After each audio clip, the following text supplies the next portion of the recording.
เก่าตั้งแต่เป็นบ่าวเป็นสาวขึ้นไหมเจ้างามป่านว่านางไออายก็ได้ฉายาผา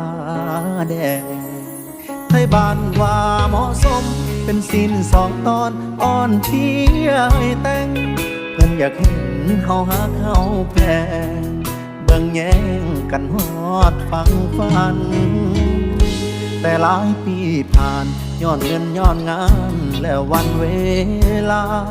เฮ็ดให้ฮักเขาห่างป่าโชคชะตา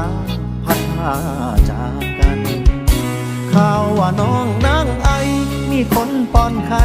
ได้เข้าพาควันจนมีลูกมีเต้าน้ำกัน